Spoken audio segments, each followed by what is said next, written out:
Communicable disease करने के लिए बहुत सारे पैथोजन रिस्पॉन्सिबल होते हैं, जिसमें वायरसेस, बैक्टीरिया, फंजाई, प्रोटोजोन्स और वर्म्स शामिल हैं।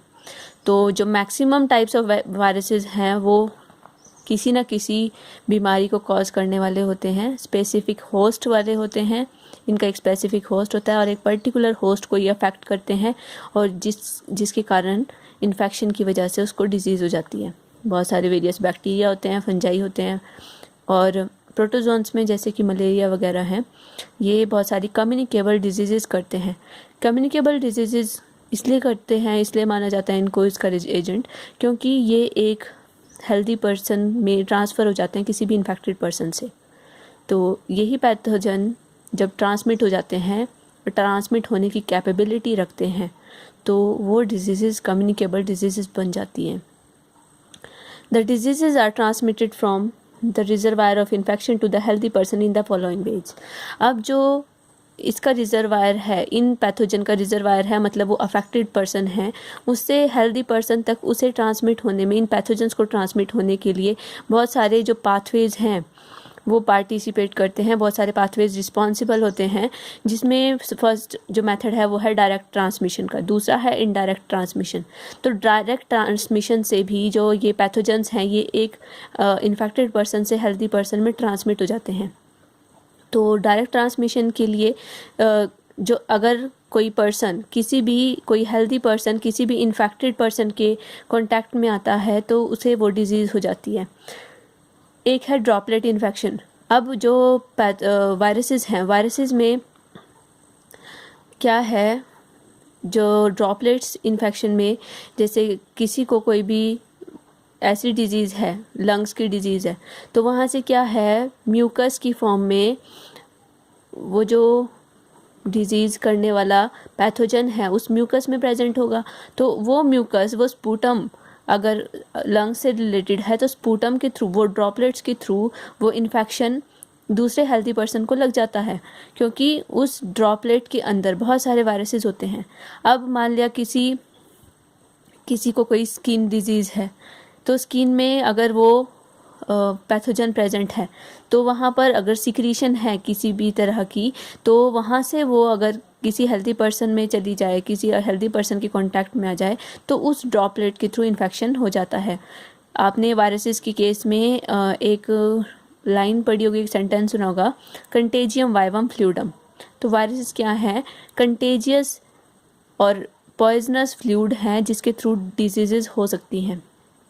अगर कोई पर्सन सॉइल के कांटेक्ट में आता है तो सॉइल में बहुत सारे वायरसेस हैं, बैक्टीरिया हैं, फंजाई हैं, प्रोटोजोन्स हो सकते हैं, वर्म्स हो सकते हैं। अगर कोई पर्सन उस सॉइल के कांटेक्ट में आता है जिसमें पैथोजन्स प्रेजेंट होते हैं तो उसे वो डिजीज़ हो जाती है। एनिमल बाइट्स का है, अब आपने रेबीज़ नाम की बीमारी सुनी होगी, तो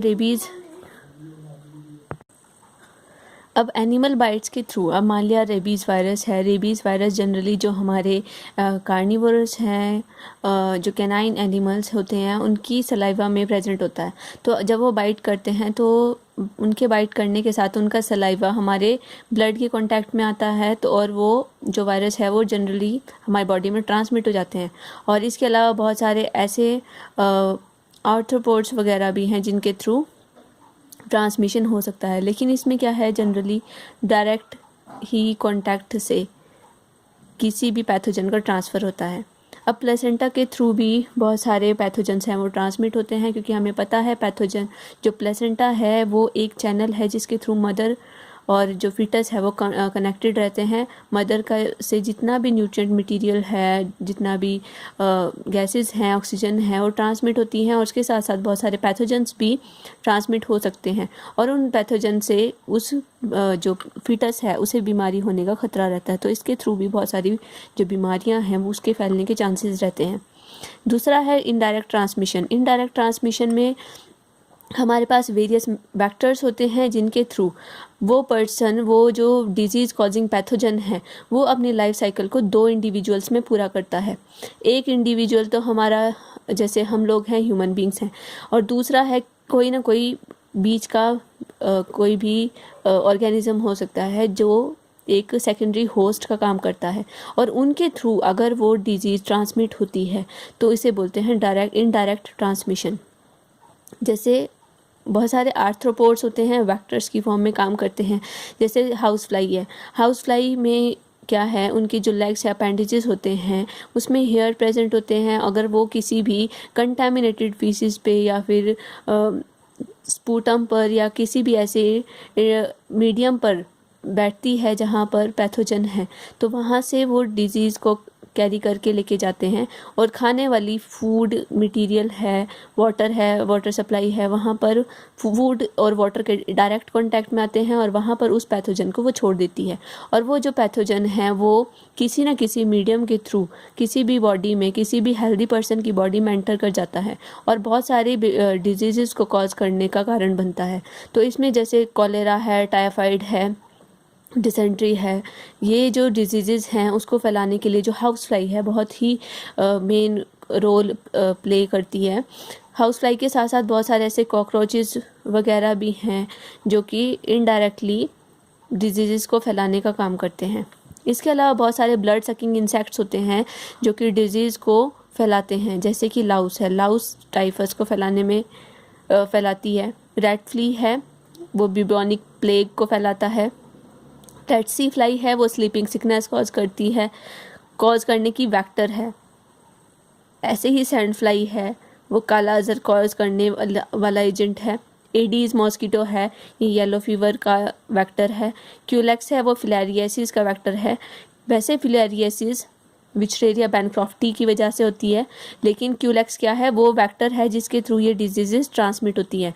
इसी के साथ साथ मलेरिया है, मलेरिया का कॉजल एजेंट है प्लाज्मोडियम, लेकिन इसको फैलाने का काम कौन करता है, एनाफ्लीज। क्योंकि जैसे मलेरिया जनरली जो बच्चे होते हैं, अगर उनसे क्वेश्चन पूछा जाए कि मलेरिया किसकी वजह से होता है, तो वो बोलते हैं एनाफ्लीज मॉस्किटो की वजह से, फीमेल एनाफ्लीज की वजह से। लेकिन फीमेल एनाफ्लीज सिर्फ एक वेक्टर का काम करती है जो कि उस पैथोजन की हाफ साइकिल को अपनी बॉडी के अंदर कंप्लीट करवाती है और उसे हेल्दी पर्सन में ट्रांसमिट कर देती है।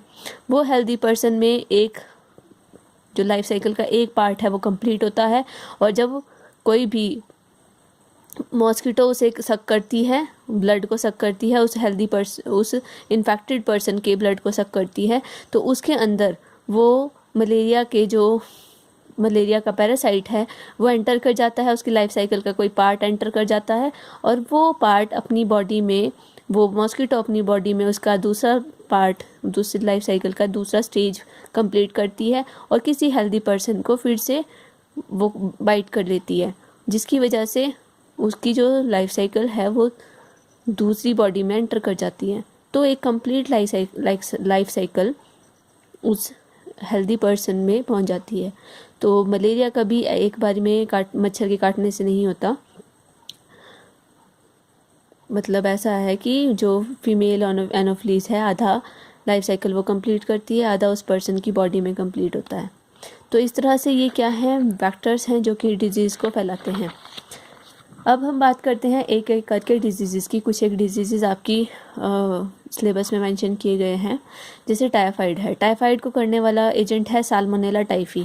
कॉमनली ये जो मैन है उसके इंटेस्टीन में प्रेजेंट होता है, ह्यूमन बींग्स के इंटेस्टीन में प्रेजेंट होता है।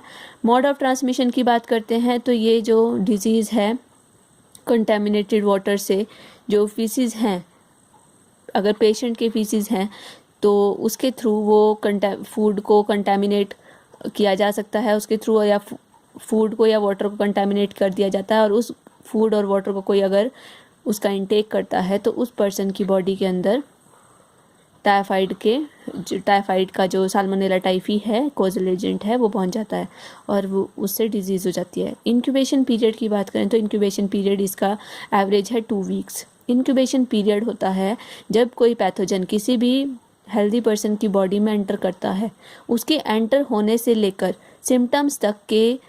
सिम्टम्स अराइज तक करने तक के पीरियड को बोलते हैं इंक्यूबेशन पीरियड, कि कितने टाइम में वो पैथोजन उसकी बॉडी में इंक्यूबेट करके अपने आप को एक्सप्रेस कर पाया, वो उसका इंक्यूबेशन पीरियड होता है।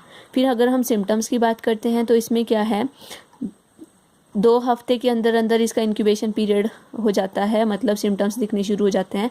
पहले और सेकंड वीक में तो बुखार बहुत तेज़ होता है, उसके बाद तीसरे चौथे वीक तक जो फीवर है वो डिक्रीज़ होना शुरू हो जाता है, लेकिन साथ साथ headache, weakness, abdominal pain, constipation और इलियम और कोलोन जो हमारे लार्ज इंटेस्टाइन के पार्ट्स हैं वो उनमें इन्फ्लेमेशन होनी स्टार्ट हो जाती है।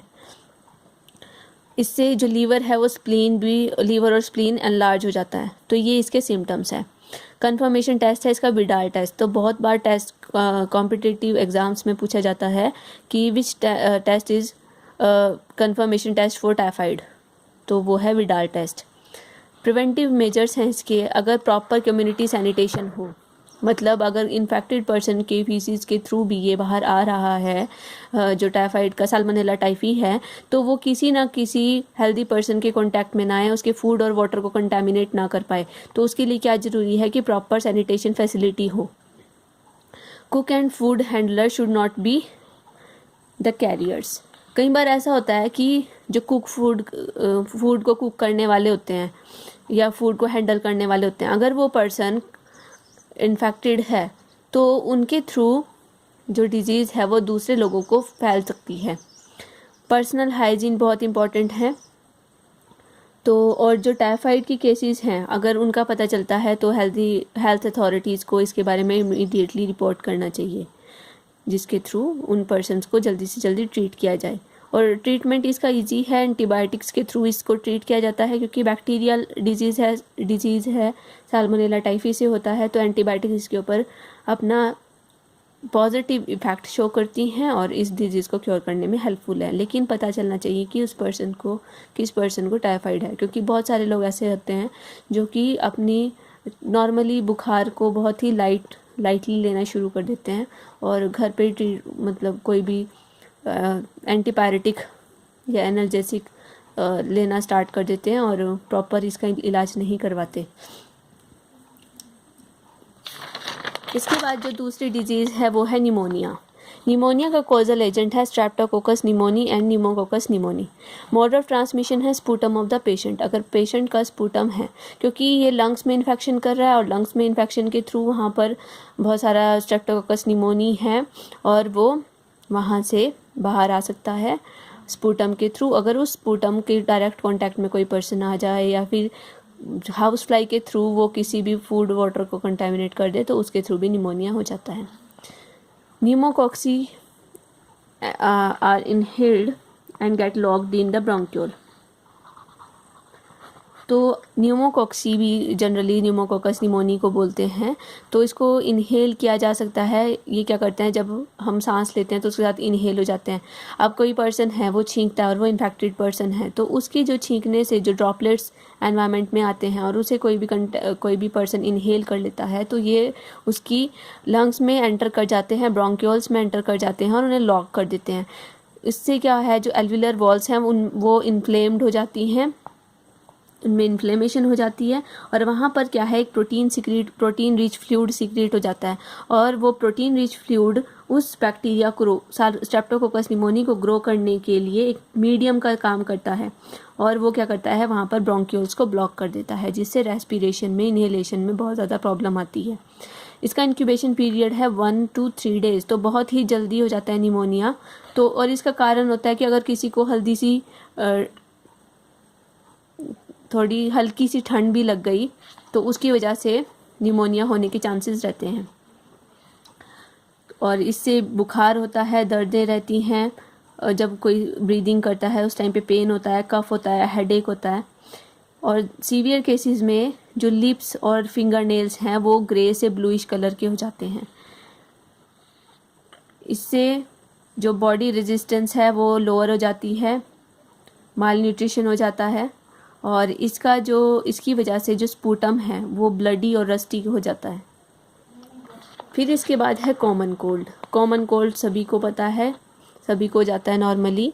जैसे ही सीज़न में चेंज आता है तो कॉमन कोल्ड हो जाता है, क्योंकि उस टाइम पे बॉडी की इम्यूनिटी वीक रहती है और उस टाइम पे जो राइनो वायरसेस हैं वो अटैक कर जाते हैं बॉडी पर। मोड ऑफ ट्रांसमिशन है वो डायरेक्टली इनहेलेशन से अगर ड्रॉपलेट्स को इनहेल किया है, अगर किसी इन्फेक्टेड पर्सन ने स्नीज किया और किसी दूसरे पर्सन ने, हेल्दी पर्सन ने उसे वहाँ पर उस कंटेमिनेटेड एयर को इनहेल कर दिया, तो उसकी वजह से ये जो राइनोवायरसेस हैं वो डायरेक्टली हमारी बॉडी में एंटर कर जाते हैं और वहाँ पर जाकर कॉमन कोल्ड कर देते हैं। इससे नेज़ल कंजेशन होती है और या डिस्चार्ज निकलना स्टार्ट हो जाता है नोज़ से, सोर थ्रोट, गले में दर्द रहती है, कफ हो जाता है, हेडेक हो जाती है, टायर्डनेस रहती है और ये जनरली 3 से 7 दिन में ख़त्म हो जाता है खुद ही। वैसे इसके लिए भी एंटीबायोटिक्स हैं, अगर प्रिवेंटिव मेजर्स की बात करते हैं या कंट्रोल की बात करते हैं तो इसमें भी एंटीबायोटिक्स प्रोवाइड की जाती हैं। इसके बाद है मलेरिया। मलेरिया का कॉजल एजेंट है प्लाज्मोडियम। तो प्लाज्मोडियम बॉडी में क्या करता है, टॉक्सिन प्रोड्यूस कर देता है, जिसकी वजह से बॉडी में बहुत फीवर होना स्टार्ट हो जाता है और इम्यूनिटी बहुत ज़्यादा वीक हो जाती है। अगर मोड ऑफ ट्रांसमिशन की बात करते हैं तो मोड ऑफ ट्रांसमिशन है एनोफ्लिस मॉस्किटो। तो एनोफ्लिस मॉस्किटो अगर इन्फेक्टेड पर्सन को बाइट कर ले तो वहाँ से वो हेल्दी पर्सन तक जो प्लाज्मोडियम है उसको कैरी करके लेके जाती है। प्लाज्मोडियम की भी बहुत सारी स्पीशीज़ हैं, जनरली 4 स्पीशीज़ इसकी डिस्कवर हुई हैं। इसमें है Plasmodium vivax, plasmodium ovale, plasmodium malariae and plasmodium falciparum. जो बाकी 3 स्पीशीज़ हैं, प्लाज्मोडियम वाइवेक्स, ओवेल और मलेरी, ये तीनों इतनी ज़्यादा फैटल नहीं हैं, लेकिन अगर फैल्सीपेरम की बात करते हैं तो फैल्सीपेरम फैटल है। वाइवेक्स की बात करते हैं तो ये बिनाइन टर्शियन मलेरिया कॉज करता है, जो कि हर तीसरे दिन अटैक करता है। मतलब इसमें क्या है, 48 आवर्स के बाद ही बुखार चढ़ता है और जनरली ऐसा होता है कि मलेरिया का जब बुखार होता है उस पर्सन को इतनी ठंड लगती है कि अगर उसे बहुत सारी रजाई भी उड़ा दी जाए तो उसकी ठंड कम नहीं होती। तो सारा मतलब दिन में वो पर्सन ठीक रहता है और जनरली रात के टाइम पे उसको बुखार चढ़ना स्टार्ट होता है और 48 आवर्स के बाद बुखार दिखना शुरू होता है। और ये जो फीवर होता है वो माइल्ड होता है और इतना ज़्यादा फैटल नहीं होता। और जनरली जो यहाँ पर जो टेम्परेट और ट्रॉपिकल रीजन वाले एरिया हैं, इंडिया भी उसमें आता है, तो इंडिया में भी जो स्पीशीज़ पाई जाती है वो वाइवेक्स है। नेक्स्ट है प्लाज्मोडियम ओवेल। ये भी बिनाइन टर्शियन मलेरिया कॉज करता है, जो कि हर तीसरे दिन अटैक करता है, मतलब 48 आवर्स के बाद एक्टिवेट होता है। फिर है प्लाज्मोडियम मलेरी। ये क्वार्टन मलेरिया कॉज करता है, जिसमें जो बुखार है वो 4th डे आता है, 72 आवर्स के बाद बुखार आता है। मतलब अगर आज बुखार आया तो 2 दिन ठीक रहेगा इंसान और उसके बाद 72 आवर्स के बाद 4थे दिन बुखार फिर से आना स्टार्ट हो जाएगा और ये भी इतना फैटल नहीं है। प्लाज्मोडियम फैल्सीपेरम है तो ये 3 टाइप का मलेरिया कॉज कर सकता है, कोटिडियन मलेरिया, मैलिग्नेंट टर्शियन मलेरिया और इरेगुलर मलेरिया। जो कोटिडियन मलेरिया है ये इसमें डेली बुखार होता है। मैलिग्नेंट टर्शियन मलेरिया है, इसमें 48 आवर्स के बाद बुखार होता है और ये फैटल होता है। जो मैलिग्नेंट टर्शियन मलेरिया है इसमें पर्सन की डेथ भी हो सकती है। और इरेगुलर मलेरिया है, इसमें भी कभी भी बुखार आ सकता है और कभी भी पर्सन ठीक रह सकता है। तो सबसे अगर फैटल स्पीशीज़ की बात करें तो वो है प्लाज्मोडियम फैल्सीपेरम। तो आपको पता होना चाहिए कि प्लाज्मोडियम की 4 स्पीशीज़ हैं, कौन कौन सी, plasmodium vivax, plasmodium ovale, plasmodium malariae and plasmodium falciparum. अगर इसके इंक्यूबेशन पीरियड की बात करें तो इंक्यूबेशन पीरियड है 10 to 14 डेज़।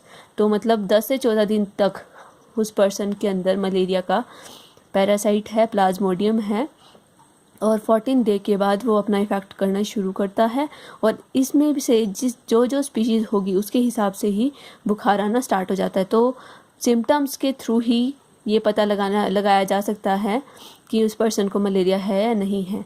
और वैसे ब्लड सैंपल टेस्टिंग होती है तो उससे भी पर्सन का पता चल जाता है, लेकिन स्पीशीज़ का पता चल जाता है अगर उस पर्सन के बुखार को नोटिस किया जाए।